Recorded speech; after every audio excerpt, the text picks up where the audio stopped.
So ఈరోజు ఈపీఎస్సి మెయిన్స్కి సంబంధించినటువంటి question and answer practice day 5.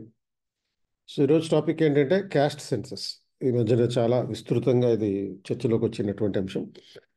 So reason ఏంటి అంటే మనం బీహార్లో జరిగినటువంటి క్యాస్ట్ సెన్సస్, ఆ తర్వాత కాంగ్రెస్ పొలిటికల్ పార్టీ పరంగా కూడా దీనికి విస్తృతంగా డిస్కషన్లోకి తీసుకొచ్చినటువంటిది. ఈరోజు హిందూ పేపర్లో కూడా ఈ అంశం మీద ఒక ఫుల్ పేజీ ఆర్టికల్ రావడం జరిగిందండి. సో ఆ కాంటెక్స్లో క్వశ్చన్ ఎలా ఉండొచ్చు అంటే పేపర్ 1లో జిఎస్ పేపర్ 1 సోషల్ ఇష్యూస్లో కానీ, ఎందుకంటే అక్కడ దీనికి సంబంధించిన వలరబుల్ సెక్షన్స్కి సంబంధించినటువంటి ఆస్పెక్ట్ కావచ్చు, లేకపోతే పేపర్ 2లో మనకి పాలిటీలో భాగంగా గవర్నెన్స్లో భాగంగా క్వశ్చన్ అడగవచ్చు. అండ్ తర్వాత ఈవెన్ ఇది ఎకనామిక్ అప్లిఫ్ట్మెంట్కి సంబంధించినటువంటి ఆస్పెక్ట్ కాబట్టి సోషల్ ఎకనామిక్ సెన్స్ అంటారు కనుక ఆ, ఎకానమీలో కూడా భాగంగా పాపులేషన్ అనేది కూడా మళ్ళీ పాపులేషన్ సెన్సస్ ఇవన్నీ కూడా కనెక్టెడ్ ఉన్నాయి కనుక ఎకానమీలో భాగంగా కూడా అడగవచ్చు. అండ్ తర్వాత ఈ జనరల్ ఎస్ఏ కూడా ఉండొచ్చు మనకి, దీని ఇటువంటి సోషల్ ఒక ఫిలసాఫికల్ పర్స్పెక్టివ్ తీసుకొచ్చి. సో దీని మీద క్వశ్చన్ ఎలా ఉండొచ్చు అంటే, do you think that caste census will lead to socio-economic upliftment of the backward classes? Do they really reduce the caste disparities?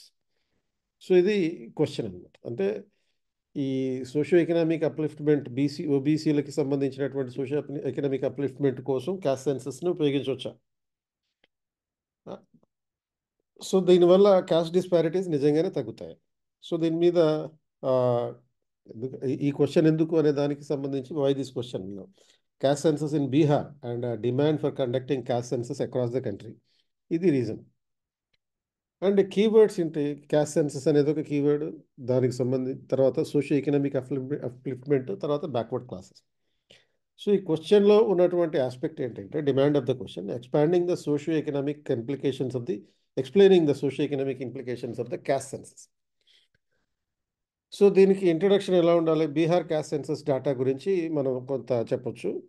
తర్వాత మెయిన్ బాడీలో హిస్టరీ ఆఫ్ క్యాస్ట్ సెన్సస్ గురించి చెప్తూ positive impact of the caste census అంటూ. So తర్వాత ఈ caste disparities because of the caste census may not be necessarily resolved. So ఈ డైమెన్షన్స్లో answer ఇస్తాం. కంక్లూజన్లో ఏముంటుంది అంటే, nothing wrong in the caste census when they are related to the socio economic development as being commented by the Patna high court. So Patna high court ఈ caste census జరుగుతున్నప్పుడు దీని మీద స్టే విధించింది. స్టే విధిస్తే బీహార్ గవర్నమెంట్ సుప్రీంకోర్టు కూడా వెళ్ళారు. సుప్రీంకోర్టుకు వెళ్తే ఆ స్టే వెకేట్ చేయడానికి సుప్రీంకోర్టు యాక్సెప్ట్ చేయలేదు. సో తర్వాత మళ్ళీ ఫైనల్ జడ్జిమెంట్ కూడా పాట్నా హైకోర్టు ఇచ్చింది. సో ఆ పాట్నా హైకోర్టు ఇచ్చినటువంటి ఫైనల్ జడ్జిమెంట్ ప్రకారం there is nothing wrong in caste census when they are conducted for the socio economic development of the nation అనేటటువంటి పర్స్పెక్టివ్ని తీసుకొచ్చారనమాట. సో కాబట్టి ఈ వాల్యూ అడిషన్ దీంట్లో ఈ ఆన్సర్లో చూడాల్సినటువంటి వాల్యూ అడిషన్స్ ఏంటంటే, like data of the Bihar cost census can be referred as additional point. తర్వాత అంతేకాకుండా మనకి ఈ వాల్యూ అడిషన్స్లో భాగంగా మరొకటి 1931 census was the last census regarding the cast అనేటటువంటి ఒక పాయింట్ని, అండ్ తర్వాత దాంతోపాటు మీకు ఈ ఇందిరా సహాని కేసు, అంటే ఓబీసీ రిజర్వేషన్లకి వ్యతిరేకంగా సుప్రీంకోర్టులో కేసు పెట్టినప్పుడు సుప్రీంకోర్టు ఇచ్చినటువంటి జడ్జిమెంట్ అనమాట ఇందిరా సహాని కేసు అనేది. సో ఇందిరా సహాని కేసు గురించి కూడా మనం రిఫరెన్స్ ఇవ్వచ్చు. సో ఇందిరా సహాని కేసు ఏంటి అంటే, like VP Singh government 27% OBC reservation implement చేసినప్పుడు 1990లో సుప్రీంకోర్టులో ఇందిరా సహాని అనే ఒక లాయర్ చదువుతున్నటువంటి ఒక ఆమె కేసు పెట్టింది దానికి వ్యతిరేకంగా. ఇప్పుడు 1992లో సుప్రీంకోర్టు దానికి ఓబీసీ రిజర్వేషన్లో తప్పు లేదు అనేటటువంటి జడ్జిమెంట్ ఇచ్చారు. అది ఒక ఆస్పెక్ట్. సో అట్లా ఇప్పుడు సపోజ్ ఈ ఫుల్ ఆన్సర్ ఎట్లా ఉంటుంది అంటే, to start with the Bihar government released the results of the survey of caste in October 2023. తర్వాత the proportion of population includes, అంటే ఈ సెన్సస్ ప్రకారం అంటే ఓబీసీ 27%, ఈబీసీ 36%, అంటే ఈ రెండు కలిపి ఆల్మోస్ట్ నియర్లీ 64%, 64% వరకు అవుతున్నాయి అన్నమాట, ఓబీసీ ఈబీసీలు కలిపి. తర్వాత ఎస్సీ ఎస్టీ అండ్ జనరల్ కోటాకి సంబంధించినటువంటి పాపులేషన్, వీళ్ళ ఈ పాపులేషన్కి సంబంధించినటువంటి వివరాలు ఇచ్చారు. సో ఈ కాస్ట్ సెన్సస్కి సంబంధించినటువంటి బ్యాక్గ్రౌండ్ ఏంటి చూస్తే, హిస్టారికల్ బ్యాక్గ్రౌండ్ చూస్తే 1931 వరకు బ్రిటిష్ గవర్నమెంట్లో ఈ కాస్ట్ సెన్సస్ నిర్వహించారు. 1931 was the last year when the caste census were announced. Since 1941 there was no caste census collected. So 1951 అంటే 1947లో మనకి ఇండిపెండెన్స్ వచ్చిన తర్వాత ఈ సెన్సస్, మొదటి సెన్సస్ అనేది 1951లో జరిగింది. అండ్ ఈ 1951 సెన్సస్లో it was agreed that there is no need, it was believed that there was no need to conduct the caste census.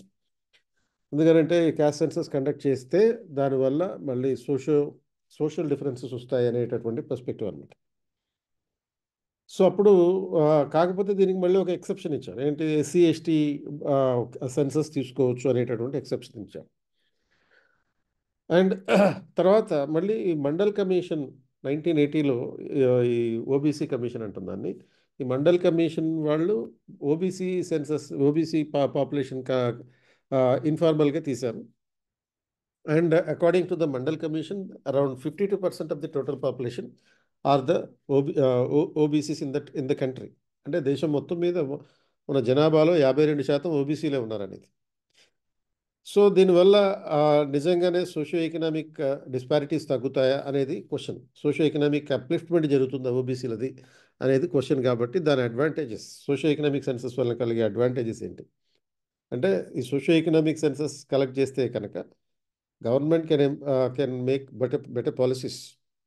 So మెరుగైన చట్టాలు చేయొచ్చు. తర్వాత then targeted benefits provided to the beneficiaries. అంటే caste జనాభాను బట్టి government implement చేసేటటువంటి programmes ఏవైతే ఉంటాయో అంతవరకు ఇవ్వచ్చు. వేస్టేజ్ అనేది ఉండదు. ప్రోగ్రామ్స్ ఇంప్లిమెంట్ చేయడంలో వేస్టేజ్ ఉండదు. రిజర్వేషన్స్ ఉంటాయి.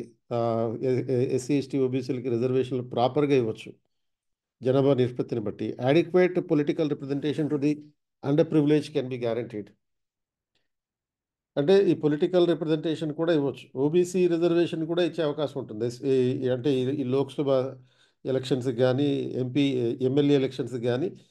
ఇప్పుడు ప్రస్తుతం అయితే ఎస్సీ ఎస్టీ రిజర్వేషన్ ఉంది. అండ్ ఇప్పుడు ఓబీసీ రిజర్వేషన్ కూడా ఇచ్చే అవకాశం ఉంటుంది ఎప్పుడైతే సెన్సస్ తీస్తారు. అండ్ అడిక్వేట్ తర్వాత caste disparities may be reduced. Effective enforcement of the social legislations like SC ST atrocities prevention act, ఇటువంటి వాటిని, అట్రాసిటీస్ చట్టాలు లాంటి వాటిని సమర్థవంతంగా ఇంప్లిమెంట్ చేయొచ్చు. అయితే క్యాస్ట్ సెన్సస్ తీసినంత మాత్రాన మనకి టోటల్గా ఇష్యూ సమస్య పోదు అనే ఆర్గ్యుమెంట్ కూడా రాయాలి ఒక బ్యాలెన్సింగ్ యాక్ట్ కింద. So caste is deeply rooted in the Indian society, so we cannot expect this caste disparities will be eliminated. So welfare schemes are not effective in their implementation due to the lack of political will and bureaucratic will. అంతే తప్ప caste enumeration లేకపోవడం వల్ల welfare scheme సమర్థవంతంగా implement కాకపోవడం అనేది లేదు. Political will లేకపోవడం వల్ల బ్యూరోక్రటిక్ ఈవిల్స్ కారణంగా అనమాట. And to gain the benefits of the welfare schemes, even the upper caste or also seeking to be treated like the lower castes. అంటే మనం దేశవ్యాప్తంగా చూస్తున్నాం, జాట్స్ కానీ, కాపులు కానీ, లేకపోతే మరాఠాలు కానీ, మాకు ఓబీసీ స్టేటస్ ఇవ్వండి, ఎస్సీ స్టేటస్ ఇవ్వండి, ఎస్టీ స్టేటస్ ఇవ్వండి అని చెప్పి అడుగుతున్నారు అప్పర్ క్యాస్ట్ వాళ్ళు కూడా. సో అటువంటి పరిస్థితులు పెరుగుతున్నటువంటి నేపథ్యంలో జస్ట్ సెన్సస్ తీసినంత మాత్రాన ఇది జరిగిపోతుందని ఎటువంటి పరిస్థితి అయితే ఉండదు. Collecting the cash data violated the citizens fundamental right to privacy. అంటే క్వశ్చనర్ అడిగినప్పుడు వీళ్ళు వచ్చి, ఈ ఎన్యూమిరేటర్స్ వచ్చి అడిగేటప్పుడు నీ కులం ఏంటి, నీ మతం ఏంటి, ఇటువంటి ప్రైవసీకి సంబంధించినటువంటి ఇష్యూస్ అడుగుతుంటారు. కాబట్టి కొంతమంది ఏం చెప్తున్నారంటే ఇది ప్రైవసీ ఇష్యూస్ తీసుకొస్తుందని చెప్పి. అంటే this caste data census will only lead to the vote bank politics.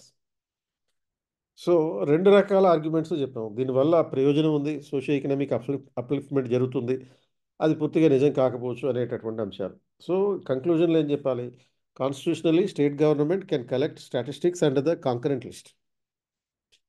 So statistics రాష్ట్ర ప్రభుత్వాలు కలెక్ట్ చేయొచ్చు. అలాగే లోకల్ గవర్నమెంట్స్ కూడా. ఇప్పుడు సపోజ్ 12th షెడ్యూల్లో ఎంట్రీ నెంబర్ 16 ప్రకారం